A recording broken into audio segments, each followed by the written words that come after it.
What's the stupidest piece of advice someone has given to cure a disabled or chronically ill person?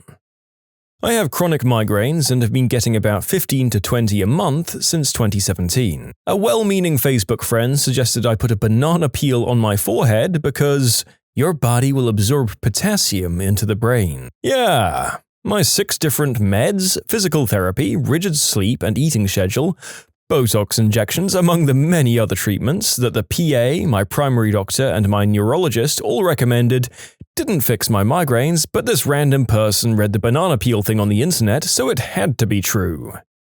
Dude, I feel the sarcasm. Like, I've literally said, yeah, good thing you told me to take essential oils. You've just cured 7 years of chronic throwing up that 12 doctors and 9 specialists couldn't. Do people even think before they speak? Sometimes I wonder. I was told to drink a mixture of different cooking oils, like a cup of oil, mixed with sage, oregano, 2 different kinds of teas, and something else. Someone convinced my family member that concoction would stop my organ failure. Another said I needed to visit her magical vet who'd know exactly what to do to fix me. Also said I should get off my pain medication because apparently that's what was causing my organ failure, not the string of birth defects that I had. Needless to say, I didn't do any of that, and I'm now post-transplant surgery, doing much better. Nowhere near perfect, but good enough for me. Family still offering stupid advice to fix me now, so I get irate and sarcastic at the mention of juice cleanses and foot pads that pull out toxins. Lupus here with bad photosensitivity. People just tell me to go out in the sun and exercise so I can get more vitamin D. My friends tell me to eat more to cure chronic nausea, which prevents me from eating. Vitamins instead of Ritalin for ADS. Also, vitamins for autism. Also, never get vaccinated because autism. My mum is so much fun. Ye old fascination with neurodivergence and somehow curing a mental state of being that most of us just sort of get at birth. Never change, crazy mom. Actually, no, wait, please change. Really, you and everyone else will be better off. Having kids will cure your mental illness. Fricking lol. For bladder issues, drink more water. Drink less water. Have you tried cranberry juice? It actually sucks since it's acidic and makes things worse, by the way. But my favorite is, have you heard of Kegels? No, I've had this problem for years and years, been to multiple doctors, and I've never ever heard of Kegels. Thanks, I'm cured. Kegels. I had someone tell me to put tea tree oil in my underwear when I had a monster kidney infection from chronic utis a few weeks ago, 'cause burning my lady parts would definitely cure that kidney infection. I got told to drink apple cider vinegar from a doctor. She then consented to order a scan. I needed surgery ASAP, turns out. My wife has chronic fatigue syndrome. For over a year, she's been dramatically limited in her ability to work, socialize, take care of chores, you name it, she struggles to do it. And here's the thing with CFS. You know you have it when all of your tests say you're healthy. When diet changes, rest and exercise don't help, and when you've been sick like that for a long time. Generally, the worst advice she gets is the well-meaning simple advice. Have you tried going to bed earlier or going to bed later? Have you tried waking up earlier or later? Eating more or less of this substance? Going for walks or doing weights? Or it goes on and on. It's not the worst advice because it's even bad advice for general health. Nobody we know is telling her to inject bleach or drink colloidal silver. It's the worst advice because it's so thoroughly condescending. It amounts to saying, I've made no attempt to understand your condition, but have you tried not being a helpless moron and doing this incredibly simple and obvious thing? If you know someone with a chronic infection and you hear about some research or medical trial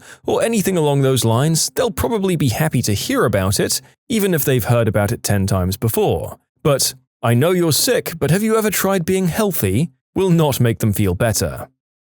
Years ago, a fellow patient recommended a supplement she swore by. Went to GNC and it was pricey enough to cause me to delay the purchase. A couple of days later, it was banned by the FDA due to more than a few sudden deaths. I think I dodged a bullet. I had a family member tell me I should wean off my beta blocker medication with B vitamins. Without my beta blockers, I'm bedridden. B vitamins aren't going to do crap for that, plus most B vitamin pills make me throw up. Had a doctor tell me that my chronic utis was just mind over matter, and that if I just told my bladder to relax, it would. Turned out the chronic utis was from nerve damage due to a progressive spine condition that would have eventually destroyed the use of my legs, bladder, and bowels without surgery. We all get the do yoga, gluten-free, accept Jesus Christ into your heart suggestions, I'm sure. I have PCOS and possibly endo. My favorite piece of advice is to just ignore it because it's all made up and in your head. Yeah, no, I have ultrasound and blood work results that say something very different.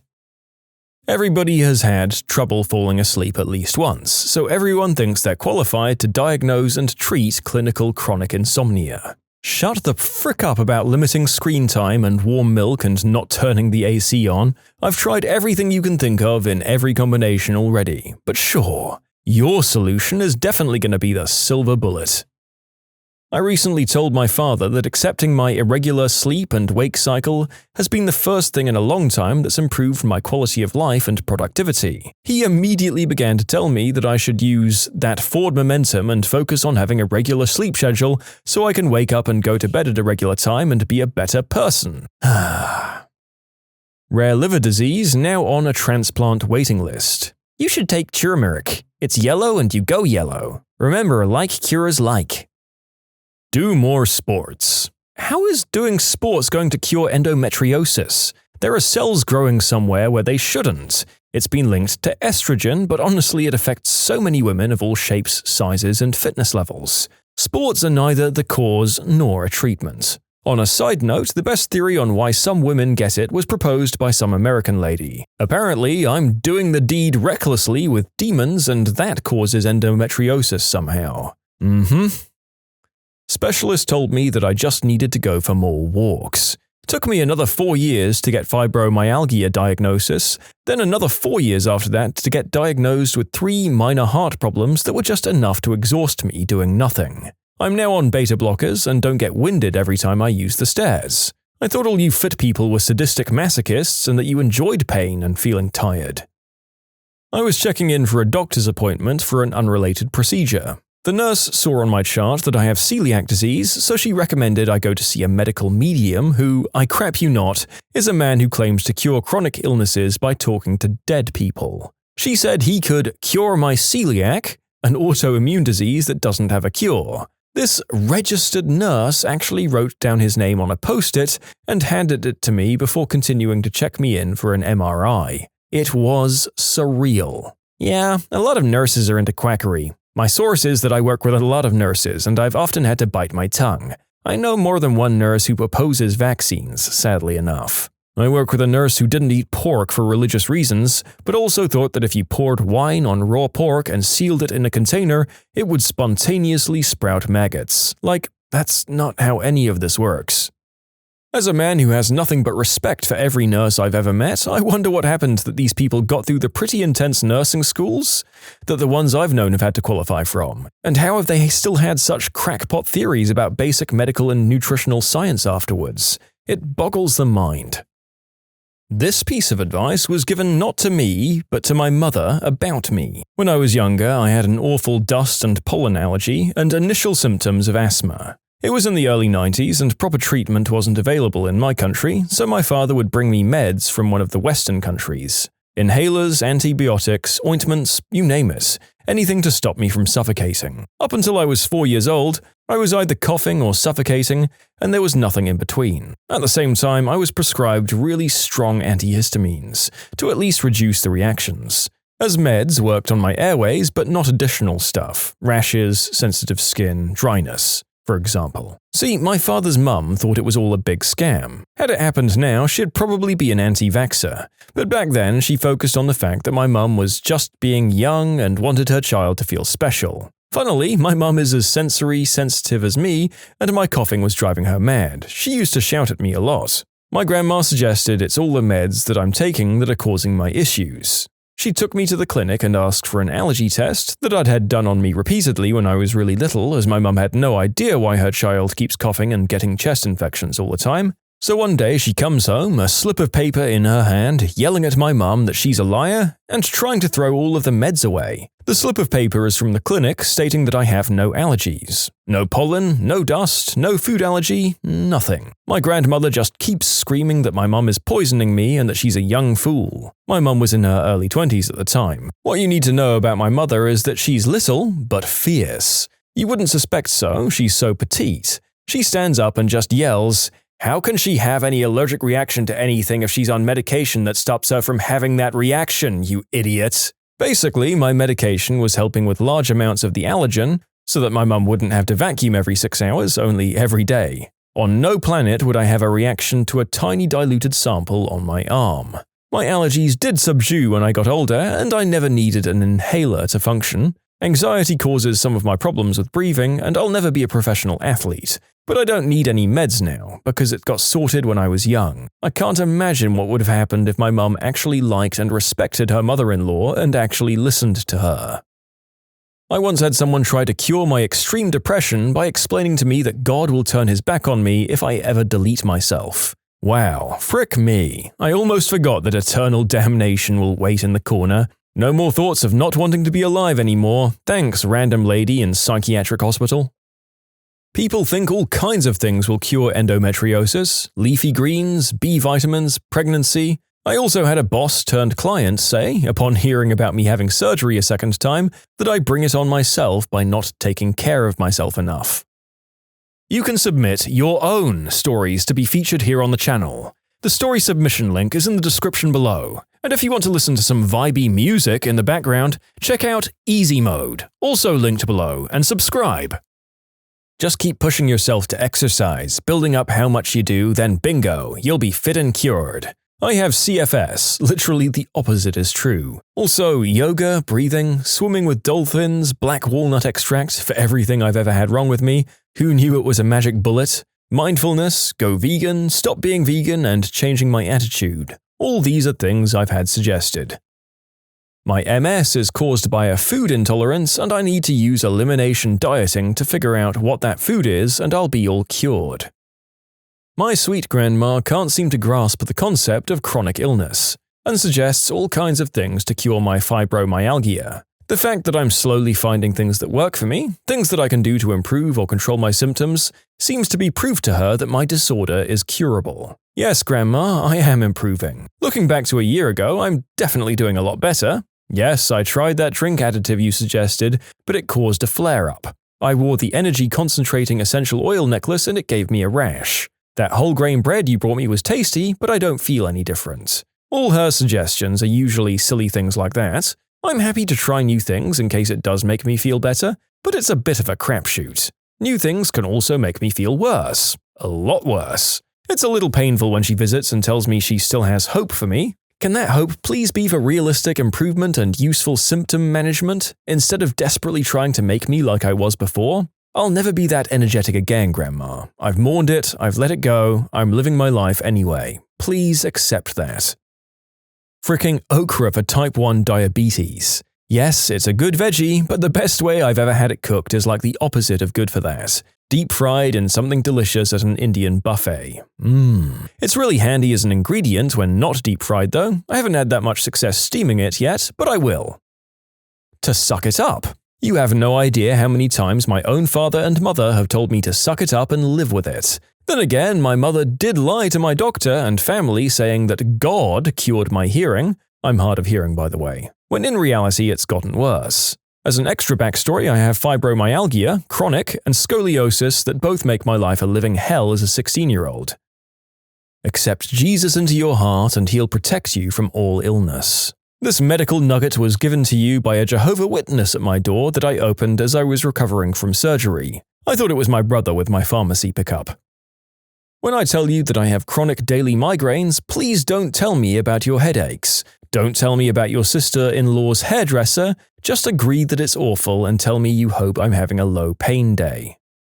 That's the narrator's approach to people telling him their troubles these days. Most of us just want commiseration when we're suffering or sad. A sincere, "that sucks" is a fairly safe approach if you just don't know what to say and often find yourself agonizing over a perfect answer. They'll probably ask if for some reason they think you have good follow-up advice. I have EDS. I was told to just stop hyperextending and then I wouldn't be in any pain. I can't just stop it because I've walked a certain way for my entire life, and when I did try to stop it, I ended up popping out a joint. Also to stop taking painkillers because it was ruining my motivation to get better. EDS is incurable and with few treatment plans, so nope. Has anyone tried to tell you that you should try collagen supplements? Because that one annoys me so much. Ingesting collagen isn't going to stop my body from making collagen wrong, but thank you for the misguided advice. Dude, just be normal. This was said to me in response to my diagnosed depression. Eat the thing I'm allergic to train my immune system not to attack it. Just think that one through. And yeah, I know it can work in some situations, not mine, under medical supervision. I'm talking more about a coworker saying I should try a bite of her pie to desensitize myself. I'm mildly depressed, so I'm not sure if this counts, but someone told me to get over myself and quit acting like a depressed little turd. And yes, those are their words. Go vegan for psoriatic arthritis, fibromyalgia, IBS, PCOS, and CPTSD. The one that really annoyed me was the CPTSD, because apparently I was absorbing the trauma of the animal products I ingested, and that was the cause of it all. So there you go, it wasn't the horrible life events that I'd encountered before that point, it was having cow's milk in my tea. I'm a vegan and I have several chronic illnesses. If veganism was a cure, I'd be the healthiest damn soul. I hate when people think veganism and chronic illness are even related. I've been told to try meat and milk, like maybe people need to learn not every disease can be helped by super specific diets.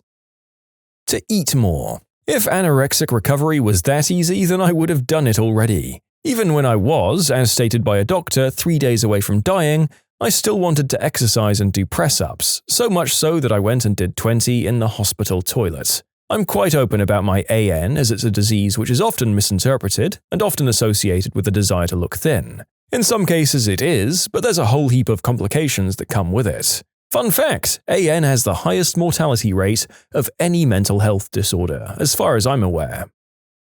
A psychiatrist recommended vitamins for my depression that he conveniently sold. I didn't go back to him. Just to stay positive and pray, and it will cure me. Also that my pain meds, that are the only reason I can function at all, are holding me back from recovery.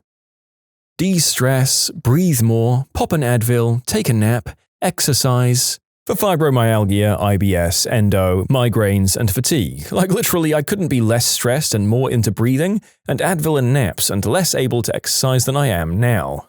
I know all of these are a sliver of my self-care, but people and all of my doctors act like they cured me with these tips. I pick my nails and skin on my toes when I need distractions. My toes and feet in general are pretty messed up because of untreated trauma from childhood. I barely have any nails on my toes, can't grow proper nails. My doctor told me to buy some luxury foot cream and a luxury foot bath thingy, and then take a foot bath 2 times a day and massage my feet with the cream. I have depression, anxiety, PTSD. People have told me just exercise. I would, but it makes me feel even worse emotionally. Have you tried keto? No, I have a weird case of reactive hypoglycemia. If I don't eat a moderate amount of complex carbs, I will 9 times out of 10 lose consciousness before going into ketosis. Believe me, I've tried it, Karen. I was once told that my depression was punishment from God for leaving the Catholic Church, and if I went back, it would go away. It had nothing to do with the PTSD that I'd developed after being severely bullied or the family history of varying mental illnesses, apparently. Besides, my ex-church pushed me away because I dared to think that I could have nuanced discussions regarding different religions. They really just wanted to force-feed you their beliefs and you just had to blindly accept it. I wasn't very welcome for all the questions I had, in retrospect. The worst one that was given to me was sunshine for depression. To quit taking my rheumatoid arthritis medications, aka poisons, and switch to a vegan, gluten-free diet, aka clean and will heal better than those poisons that you put in your body. Yeah, diet changes can help with inflammation and related symptoms, not going to do crap about the fact that my immune system thinks my joints are problems. This is a fairly frequent interaction when people find out that I have RA in my early 20s. Oh boy, We're running into a lot of people who've had bad run-ins with the plant-based crowd, I see. I promise that not all of them are this annoying. It is generally a pretty healthy thing if done right. Just check with your specialists before taking it up, people, and don't expect a magic change. I have EDS among some other things, and I've been told to do yoga, literally the worst thing for EDS, to exercise more. Yeah, no, that's how I dislocate things. To stop thinking about it so it will stop hurting. To take collagen supplements.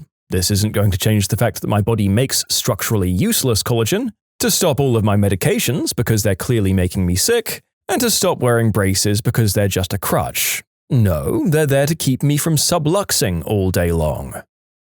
My mother told me that God would cure my chronic illness if I allowed him to. Thanks, Mum, for making living with diabetes my fault.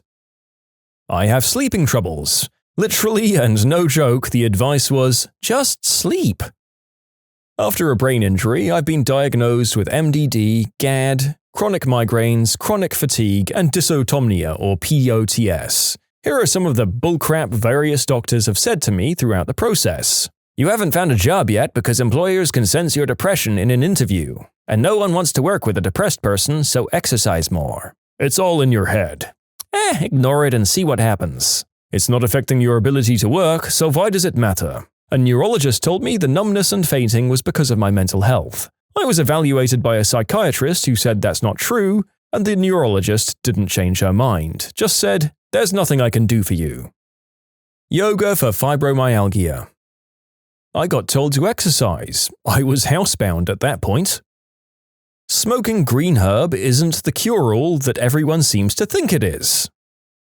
Oh boy, where to start? My sister-in-law has insisted every ailment, including my fibro, can be cured with ionic foot detox baths, biohacking full-body vibration plates, diffused essential oils, NAET therapy, repolarized water, black cumin seed oil, charcoal pills, eating spoonfuls of coconut oil, pre-methylated vitamins. I'll add others if I can remember them. If this counts, a coloring book for depression. I went to a therapist in college because I was really struggling. High-stress situations with school and work, plus anxiety and depression, were not fun. I left the place with a coloring book. No coping mechanisms, no breathing exercises to use when I get stressed, a coloring book and some unsolicited comments that had absolutely nothing to do with anything. I'm saying that there aren't enough hours in the day to work, go to class, do homework, eat, sleep, and shower, and you want me to take an hour out of my day to color because you can't be stressed when coloring? She should have been fired. She worked for the university. Another student I knew went to her. She came back to the office more upset and with bubbles. That crappy therapist is part of the reason I'm on the path to becoming a therapist. I know I can do better than that, and I don't want anyone else to ever feel unheard and like they're being rushed out the door, or that the therapist just doesn't care that you're ready to jump off a bridge. When you subscribe, make sure to hit the bell to turn on notifications. Put the playlist on in the background to finish listening to all the stories, or if you want some vibey music to put on in the background, check out easymode. If you like Am I the Genius, give Am I the Jerk a shot. Everything linked in the description.